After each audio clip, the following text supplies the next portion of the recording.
Hello, j'espère que tu vas bien. On se retrouve aujourd'hui pour parler d'un build Nicole orienté dégâts. Donc le but du build, c'est d'être fun. Donc c'est pas un build optimisé pour Nicole. Donc attention à tous les comptes qui sont débutants, à tous ceux qui viennent de commencer The Endless Zone 0. Je ne vous recommande pas de faire ce build. Je vous recommande plutôt de le faire quand vous serez un peu plus avancé parce que vous allez utiliser des ressources qui vous seront utiles pour d'autres personnages. Et qui pourrait du coup vous aider à passer vraiment tous les contenus du jeu. Donc je vous conseille de le faire, mais peut-être plus tard. Donc vous allez me dire pourquoi j'ai fait ce build en tant que Nicole dégâts. Eh bien c'est pour jouer le perso que je voulais dans tous les différents contenus du jeu. Ça a aussi un petit peu un objectif de la vidéo, c'est de sensibiliser sur le fait qu'il n'y a pas qu'une seule manière d'augmenter un personnage, pas qu'une seule manière de jouer à The Endless Zone 0. Vous pouvez build de plein de manières un personnage. C'est à tester, à chercher, et c'est moi personnellement c'est ce que je trouve très fun sur le jeu.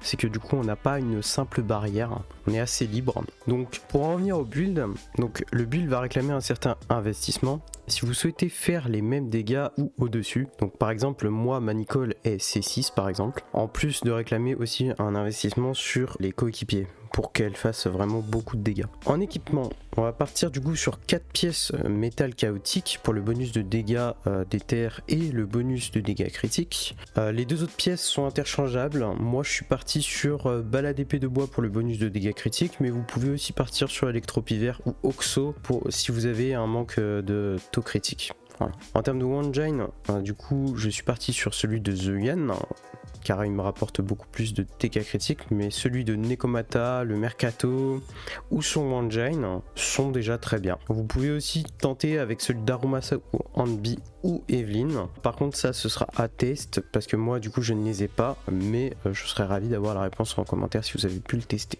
Ensuite, nous allons parler du coup des compétences à prioriser. Donc on va prioriser l'ultime, parce que c'est celui qui veut faire le plus gros dégâts. On va faire ensuite l'ex, l'attaque normale, le soutien et l'esquive. Sous-estimez pas le soutien parce qu'il peut faire beaucoup de dégâts en contre, donc c'est plutôt intéressant à le monter. Les stats à viser sont à peu près 2200-2300 en attaque. En ce qui concerne le dégâts critiques, visez à peu près les 150, moi je suis à 162 par exemple, et 62 taux critiques. Alors en team, il y a plusieurs choix qui s'offrent à vous. Donc on a Astra, Kinky, Nicole. Alors il n'y a pas beaucoup de synergie entre, mais vous pouvez faire de très gros résultats, vous le verrez dans la vidéo, selon le mode de jeu bien évidemment, hein. Mais si vous voulez un petit peu plus de synergie, vous pouvez changer Kinky pour Hanbi, et du coup vous auriez une synergie avec Nicole. Sinon vous avez Astra, Rina, Nicole qui fait aussi de très gros dégâts. Et sinon pour une team un petit peu plus tanky, un petit peu plus passe-partout, mais par contre beaucoup plus premium, vous aurez Astra, César et Nicole. Je vous propose aussi d'autres teams à la suite qui passent l'assaut mortel. C'est à vous de voir, et qui sont peut-être un petit peu plus accessibles. Pour la mécanique du build, comme montré sur l'écran, en gros, le build va se centrer sur le fait de pouvoir étourdir l'ennemi, faire l'enchaînement de nos différents partenaires au sein de la team, et idéalement il faudrait que la corruption, donc l'anomalie éther proc, soit au moment où on étourdit l'ennemi, soit pendant l'enchaînement, pour qu'après on utilise l'ulti Nicole. Donc en gros, si je résume ça, ça fait on étourdit, on enchaîne, idéalement en corruption, puis on ulti Nicole. Alors pour ce qui est des avantages et inconvénients du coup du build, le perso de damage principal est un rang A, donc il est plutôt facile à aller chercher en C6. Si vous avez une Zulian bien farmée, vous pouvez littéralement transposer le build. C'est moi c'est ce que j'ai fait. Vous faites mal assez vite avec tous les différents buffs que vous avez dans votre team. Le fait que ce soit aussi un support utilisable en tant que dégâts, ça rend le tout original. Ça fait un petit peu de changement je trouve dans notre routine. La faiblesse éther aussi, qui est un élément très récurrent dans les défenses ou les différents modes de jeu, donc c'est appréciable d'avoir un dégât en mode éther. Ça basse l'assaut mortel en faiblesse éther. Donc la plupart des teams que je vous ai recommandé passent l'assaut mortel. Et de plus, après ça c'est plus subjectif, mais c'est excellemment fun à jouer. Les inconvénients, c'est que la plupart des teams du coup sont squishy. elles ont pas une grosse résistance aux dégâts. Ça va réclamer un certain investissement, surtout sur les coéquipiers en termes de build pour que votre Nicole fasse beaucoup de dégâts. Ça demande aussi beaucoup de conditions pour faire le plus de dégâts. C'est pas facile à mettre en place parce que vous devez étourdir, vous devez proc la corruption, c'est assez compliqué à placer. Je le déconseille du coup pour faire la tour. Alors ça dépend en fait si vous êtes un casual gamer de Zenless Zone 0 ou si vous tryhardez la tour. Si vous êtes en mode no hit et que vous faites une team full support ou sans César ou quoi, vous pouvez le faire.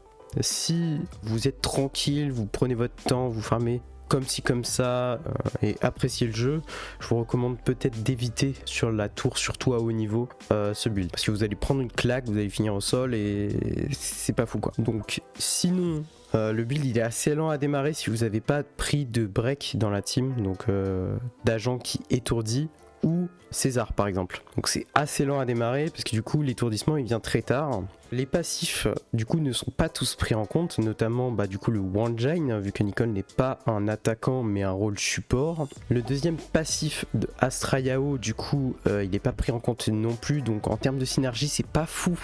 Mais par exemple Viviane qui est anomalie éther pourrait peut-être combler le manque de synergie au sein de l'équipe. Le break ennemi du coup forcément si c'est lent à démarrer, le break il va arriver assez tard, donc voilà ça fait partie un petit peu des inconvénients.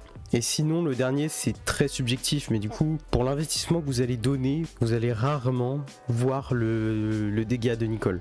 Alors c'est juste à cause des orbes, hein, c'est juste du visuel. Il y a certains ennemis, si vous voulez vraiment le voir, je vous recommande par exemple le Dulalan ou la Nive, parce qu'il y a plein d'ennemis où vous verrez jamais le gros dégât de Nicole. Moi par exemple pour les différentes rails que je vous montre en vidéo, j'ai dû peut-être prendre 50 à 60 tries. Donc voilà, j'espère en tout cas que la vidéo vous aura plu. Je vous remercie en tout cas pour tous ceux qui vont visionner la vidéo et qui vont laisser un commentaire. Je vous remercie de votre attention. Le but de la chaîne aura surtout en contenu du Zenless Zone 0. J'avoue que c'était ma première vidéo scriptée, donc c'est possible que vous sentiez que je sois pas forcément à l'aise tout ça à l'oral.